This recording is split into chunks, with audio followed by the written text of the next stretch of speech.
राहुरी विधानसभा पोटनिवडणुकीत यंदा एक मोठा बदल करण्यात आला आहे।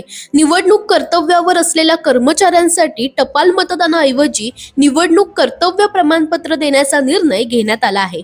हा महत्त्वाचा निर्णय जिल्हाधिकारी तथा जिल्हा निवडणूक अधिकारी डॉक्टर पंकज आशिया यांनी घेतला असून प्रशासन स्तरावर याची जोरदार चर्चा सुरू आहे। दरम्यान टपाल मतदानाची सुविधा केवळ होम वोटिंग आणि अत्यावश्यक सेवेतील कर्मचाऱ्यांसाठीच मर्यादित ठेवण्यात आली आहे। या पोटनिवडणुकीसाठी एकूण 374 मतदान केंद्रावर 23 एप्रिल रोजी मतदान होणार आहे। निवडणुकीची तयारी जोरात सुरू असून सर्व नोडल अधिकाऱ्यांना समन्वय राखून काम करण्याचे आदेश देण्यात आले आहेत। उन्हाची तीव्रता लक्षात घेता मतदान केंद्रावर पाणी, सावली, रॅम्प आणि स्वच्छतागृहांची सुविधा करण्याचे निर्देशही देण्यात आले आहेत।